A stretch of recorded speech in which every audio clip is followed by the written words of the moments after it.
ওহ, মাথাটা খুব যন্ত্রণা করছে।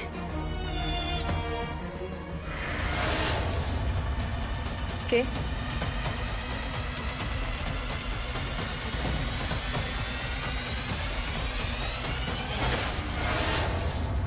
আপনি? মাথা ব্যথা করছে তো? হ্যাঁ, মানে জানেন তো, শোলকেরও মাঝে মাঝে এরকম মাথা ব্যথা করত। আমাকে বলতো যে আদা দিয়ে চা খেলে 2 মিনিটের মধ্যে মাথা ব্যথা ছেড়ে যায়।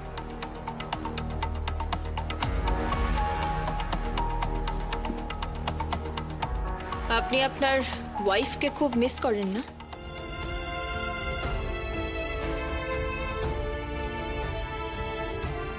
সরি সরি আপনাকে হার্ট করার জন্য। না ঠিক আছে, নিন চাটা খেয়ে নিন। আপনি আমার জন্য চা আনলেন কেন? আপনাকে সুস্থ থাকতে হবে, নাহলে আমার শোলক সঠিক বিচার পাবে না।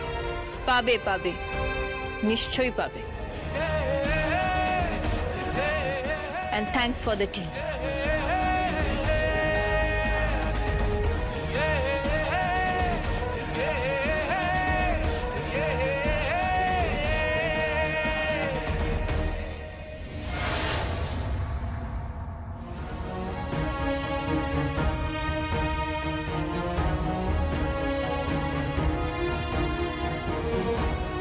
শোলক একদম ভালো মেয়ে ছিল না, ওরকম দেখাতো। ওই যে দত্তা সাহেব, রাতারাতি দত্তা সাহেব ওর বাবা হয়ে গেল, বিজনেসের জন্য টাকা দিল, আর শোলক সার্থককে ছেড়ে চলে গেল। কি নোংরা একটা লোক! এরাই সমাজকে দূষিত করছে। এরা কবে যে বুঝবে যে একটা নারীকে তার প্রাপ্য সম্মান না দিলে একটা সুস্থ সমাজ কোনোদিনও গড়ে উঠবে না। নারী আসলে এই সমাজের স্তম্ভ। একদম ঠিক বলেছেন। কে?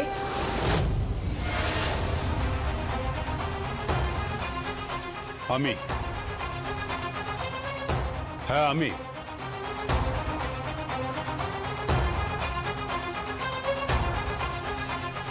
আদিত্যরাজ মুখার্জি, শোলকের শ্বশুর মশাই। হ্যাঁ জানি, আপনাকে মিট করেছিলাম তো, আপনাদের বাড়িতে গিয়েছিলাম। আমার হাত চলার সঙ্গে সঙ্গে ব্রেনটাও সমান চলে। হ্যাঁ, সেটা আমি জানি। এনিওয়ে, আপনি হঠাৎ এখানে? শুনলাম পল্লবকে নাকি বেল করিয়ে নিয়ে গেছে, আর বাজির দোকানের লোকটি পল্লবকে আইডেন্টিফাই করেছে যে পল্লবই নাকি ওই বাজির দোকান থেকে সমস্ত বাজি এবং বাজির মশলা কিনেছে। হ্যাঁ, আইডেন্টিফাই করেছে। চোরের মতো লুকিয়েছিল প্রথমে, তারপর ধরা পড়েছে।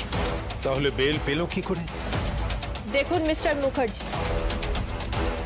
আইন যেমন আছে, আইনের ফাঁকও আছে।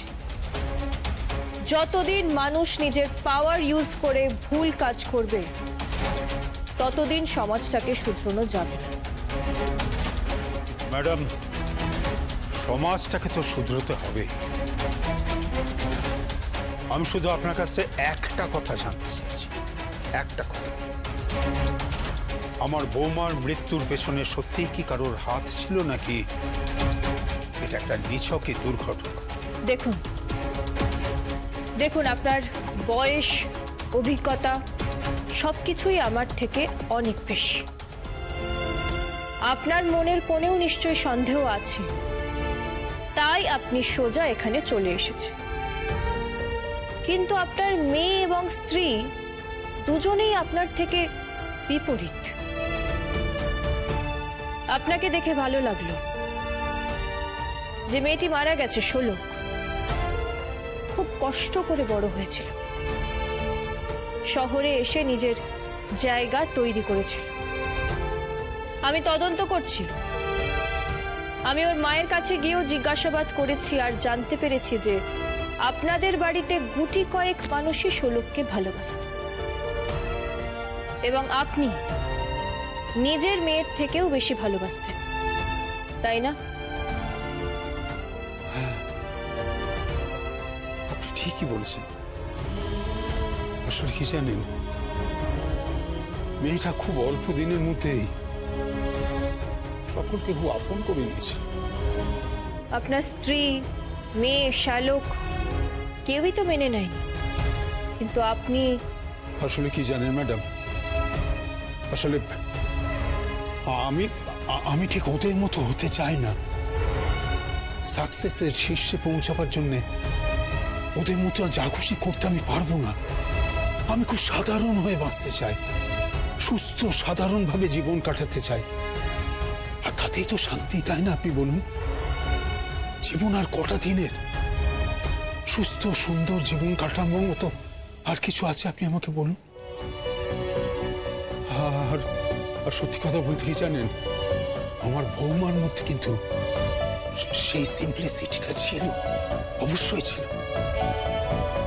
আসলে ও তো কখনো বাবার স্নেহ ভালোবাসা পায়নি,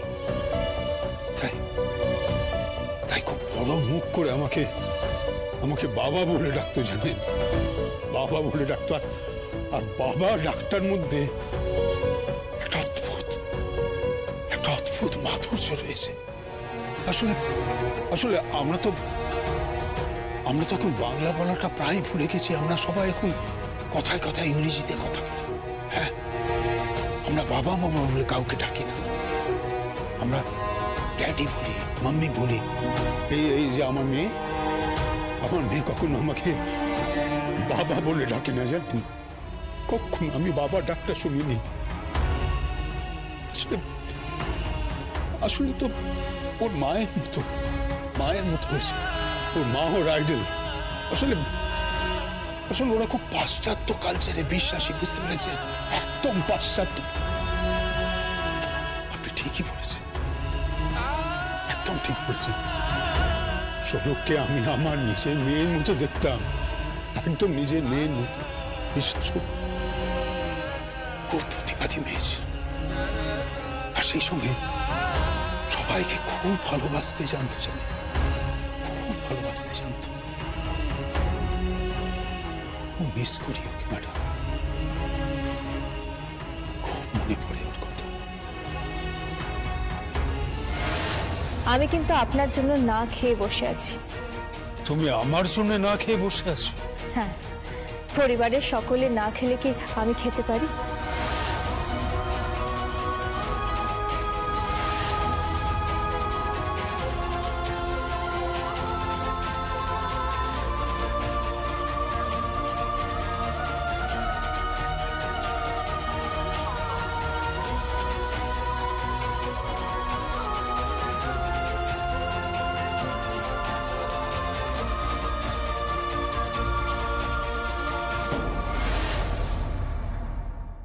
সরি,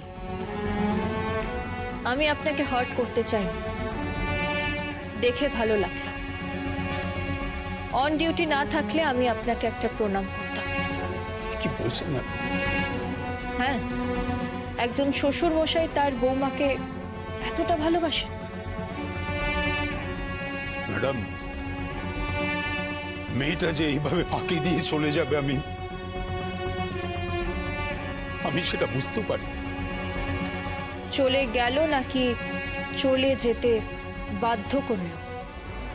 একটা আর্জি নিয়ে কিন্তু আজ আমি আপনার কাছে এসেছি। কি? আমার বৌমার মৃত্যুর পেছনে যদি সত্যি কারোর হাত থাকে, তাহলে কিন্তু তাকে উপযুক্ত শাস্তি দিতে হবে, টেনে হিঁচড়ে সবার সামনে নিয়ে আসতে হবে এবং আইনের হাতে তুলে দিতে হবে। আর তার জন্য যা সাহায্যের দরকার সব সাহায্য কিন্তু আমি আপনাকে করব। আর তাকে যদি আমার সামনে আপনি একবার নিয়ে আসতে পারেন, তাহলে তাকে কিন্তু আমি শুট করে দেব। কি জানেন, আমার ছেলেটার দিকে আমি তাকাতে পারছি না। বিশ্বাস করুন, আমার ছেলের দিকে আমি তাকাতে পারছি না। আর একটা কথা, দেখবেন তদন্তের যেন কোনো ত্রুটি না হয়, একটু দেখবেন। আমি আসছি। এক মিনিট, আপনার সঙ্গে আমার কিছু কথা আছে। হ্যাঁ, বলুন।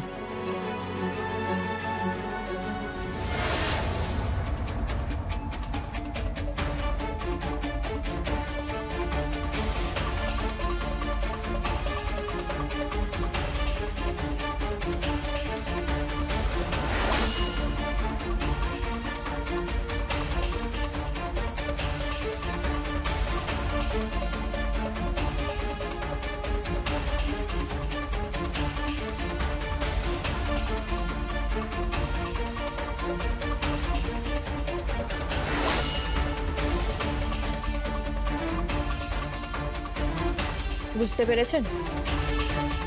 বুঝেছি, খুনিকে খুঁজে বের করতেই হবে। আমি কিন্তু এর শেষ দিকে যাব।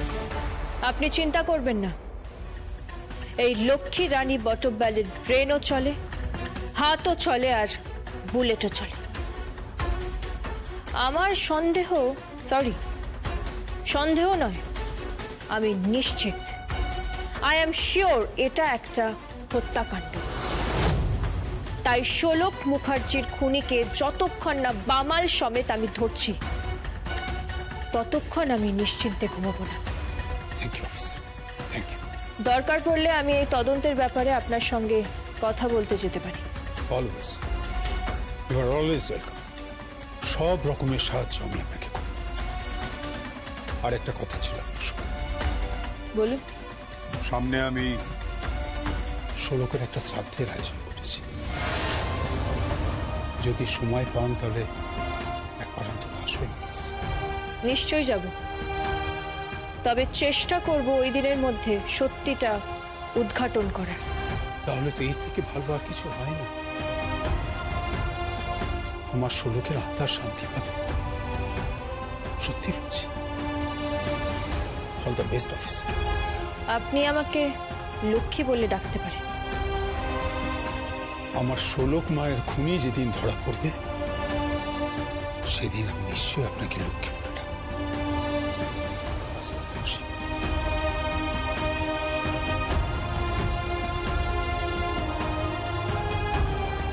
এনাদের মতো মানুষও আজকাল দেখা যায়।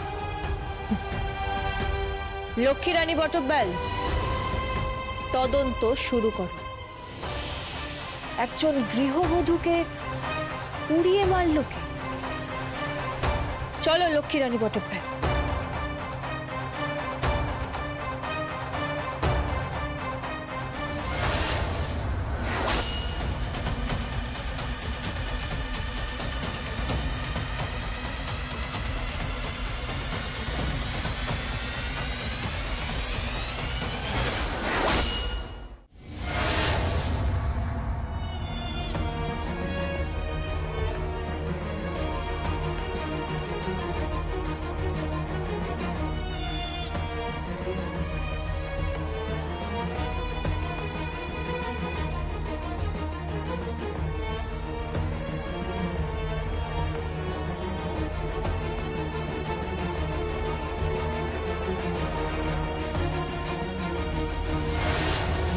এবং আপনি নিজের মেয়ের থেকেও বেশি ভালোবাসতেন, তাই না? আমি আপনাকে হার্ট করতে চাই, দেখে ভালো লাগলো। অন ডিউটি না থাকলে আমি আপনাকে একটা প্রণাম করতাম। আই এম শিওর এটা একটা হত্যাকাণ্ড। তাই শোলক মুখার্জির খুনিকে যতক্ষণ না বামাল সমেত আমি ধরছি, ততক্ষণ আমি নিশ্চিন্তে ঘুমাবো না।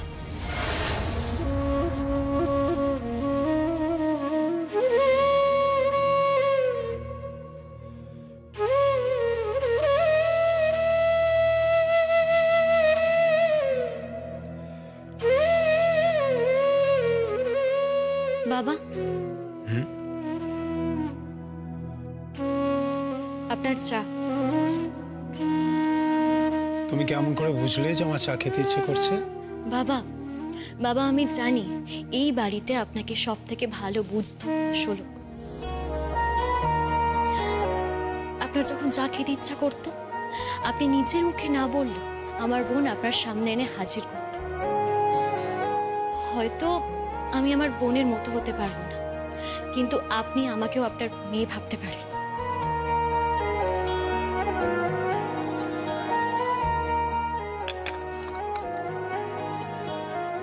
বাহ, চমৎকার হয়েছে চাটা। আর হ্যাঁ, কি বুঝলে মেয়ের মতো ভাবতে পারি? তোমার বোধহয় জানা নেই যে আমি কিন্তু আমার বাড়ির দুই বৌমাকেই নিজের মেয়ের মতোই দেখেছিলাম। বাট বাবা, বাবা আমি অনেক ভুল করেছি, তার জন্য আমি আপনার কাছে মাফ চেয়ে নিচ্ছি। আর একটা কথা, আমি, আমার মা, আমার গ্রামের ছেলেমেয়েরা আপনার কাছে একটাই অনুরোধ করব, শোলকের মৃত্যুর বিচার আপনি পাইয়ে দেবেন, পাইয়ে দেবেন। বাবা,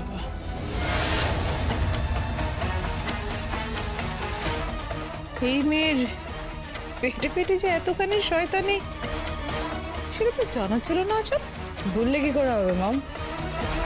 শোলকের তো দিদিও। কি করেছি আমি? কি ভুল বলেছি? আমার বোনটা তো চলে গেছে, আর সে তো এই বাড়িরই বউ ছিল। মানেনি, তোমার বোনকে কোনো দিনও এই বাড়ির বউ বলে মানেনি। তাহলে আমাকে কেন মেনেছে? নিজেদের কার্যসিদ্ধির জন্য ব্যবহার করবেন বলে? তাই shut up, just shut up.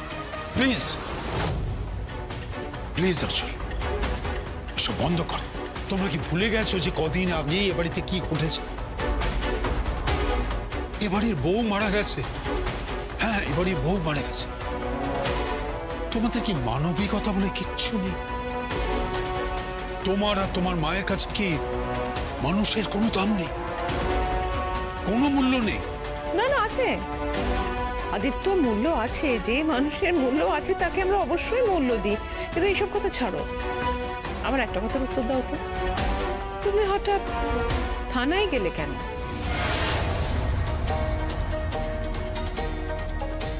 আমি যে থানায় গিয়েছিলাম সে কথা তোমাকে কে বলল?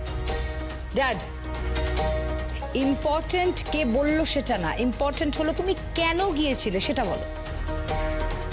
আমি কোথায় যাব বা কেন যাব তার কৈফিয়ত আমি তোমাদের কাউকে দেব না। না না, কৈফিয়ত না, কৌতূহল। কেন গেছিলে থানায়? আমি থানায় গিয়েছিলাম ওই অফিসারটির সঙ্গে দেখা করতে,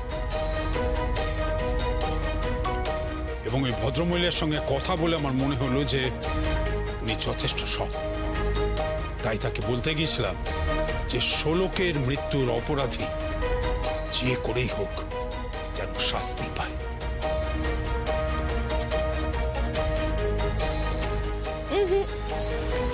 আরে তো শুধু এইটুকুনি কথা তো তুমি বলোনি, তোমরা তো আরো অনেক কথা বলেছো। কই সেগুলো তো বলছো না। বলো, সেগুলোও বলো। তবে তার আগে আরেকটা কথা বলো তো আদিত্য, সত্যি বলবে কিন্তু। তোমার কি মনে হয় ওই যে মেয়েটি, ওই পুলিশ অফিসার, সে কি সত্যি লক্ষ্মী রানী বটব্বল নাকি শোলক? কি বলছেন কি আপনারা? প্রমাণ তো হয়ে গেছে, আর আমি নিজের চোখে দেখেছি। আমার বোনের ঘাড়ের নিচে একটা জরুল ছিল, কালো রঙের জরুল ছিল, সেটা ওই অফিসারের মেয়ে। তাহলে সে আমার বোন হবে কি করে? প্রিয়দর্শিনী, তুমি কেন এসব কথা বলছো আমি বুঝতে পারছি না। ও হঠাৎ শোলক হতে যাবে কেন? কি জানি, আসলে এত মিল, মানে দুটো মানুষের মধ্যে এত মিল আগে কখনো দেখিনি তো, তাই কিরকম সন্দেহ হচ্ছে। আর শুধু তাই নয় কিন্তু মা, তুমি ভেবে দেখো না, একটা দুধে অফিসার, সে চলে গেল শটানে শোলকের বাড়ি, ওই জমিনাটায়, ওখানে গিয়ে থাকলো, খেলো। তুমি কতটুকু জানো আচল, কতটুকু জানো? পুলিশের লোকেরা, ক্রাইম ব্রাঞ্চের লোকেরা তাদের তদন্তের জন্য কি কি করতে পারে সে সম্পর্কে তোমাদের কোনো ধারণা নেই। মিথ্যে কথা বলছো তুমি, মিথ্যে কথা বলছো আদিত্য। জানি না কেন, কিন্তু আমার মনে হচ্ছে ওই মেয়েটা শোলক, লক্ষ্মী রানী বটব্বল নয়। রাইট রাইট ড্যাড, ও এমন এমন কথা বলছে সেটা কিন্তু শুধুমাত্র শোলকের জানার কথা। আপনাদের না মাথাটা খারাপ হয়ে গেছে। এই সরি, একটাকে তো বিদায় করেই দিয়েছি, বেশি কথা বলে তোমাকেও বিদায় করে দেবো। কি বললে? কি আবার বলবো? বললাম একটা বন্ধু চলে গেছে, আমি মারা গেছে তাই বিদায় হয়েছে বলছি। আর ও যদি এরকম আচরণ করে আমি ওকে এই বাড়ি থেকে বার করে দেবো, এই আর কি। জাগে ছাড়ো, তুমি যে কথাটা ছিলাম এসো। তুমি কি কিছু লুকোচ্ছ আদিত্য? দেখো, সবাই জানি আমরা, শোলক এই বাড়িতে সবচেয়ে প্রিয় পাত্রী ছিল তোমার। তুমি ওর অন্ধ সাপোর্টার ছিলে। তা যদি হতো তাহলে আমার থেকে খুশি আর কেউ হতো না প্রিয়দর্শী, আর কেউ না। আর তোমরা কি করে বলছো বলো তো? আমি তো বুঝতে পারছি না। আমি তোমাদেরকে ডেথ সার্টিফিকেট দেখিয়েছি, হ্যাঁ, ডেথ সার্টিফিকেট আমি তোমাদেরকে দেখিয়েছি, আমার সামনে ওকে পোড়ানো হয়েছে। তাছাড়া শোলক একটা বাড়ির বউ, সে রাতারাতি একজন ক্রাইম ব্রাঞ্চের পুলিশ অফিসার হয়ে যাবে। ড্যাড, আমার একটা কথা বললো, তোমরা এমন কি কথা বলছিলে যেটা অন্য কেউ ওখানে শুনতে পেল না? তোমরা কি আমার পেছনে স্পাই লাগিয়েছো? কেন এসব করছো? কেন এসব করছো তোমরা? তোমাদের কিসের এত ভয়? ভয়? ভয় কেন হতে যাবে? একটা ঘটনা ঘটেছে, আনফরচুনেটলি সেটা একটা দুর্ঘটনা, ব্যাস। এতে ভয়ের কোনো ব্যাপার নেই। খটকা আছে, সন্দেহ আছে, একটা খটকা, আমার মনের মধ্যে একটা খটকা আছে আদিত্য। আর আমার মনে হচ্ছে ওই মেয়েটা শোলক, যে লক্ষ্মী রানী বটব্বল সেজে ঘুরছে। সে তো হলে খুব ভালো হয়, আমার মাও খুব খুশি হবে। শারিফ, তুমিও কি ওদের মতো হয়ে গেলে? বলো। যাকে সব কথা থাক, আমার অনেক কাজ আছে, আমি চলি। এক মিনিট, তোমার কি কাজ আছে আদিত্য? আমি ঠাকুর মশাইয়ের সঙ্গে কথা বলে এসেছি। ঠাকুর মশাই? ঠাকুর মশাই কেন বাবা? শ্রাদ্ধ শান্তি তো করতে হয়। কি হবে এই বাড়িতে? শ্রাদ্ধ হবে। এসবের কি দরকার ড্যাড? কি বলছেন আপনি? আমার বোনটা চলে গেছে, আর ওর শ্রাদ্ধ শান্তি হবে না? বাবা, বলছিলাম যে শ্রাদ্ধ শান্তি হবে। এই বাড়িতে কিচ্ছু হবে না, এই বাড়িতে শোলকের কিচ্ছু হবে না, আমি এলাও করব না।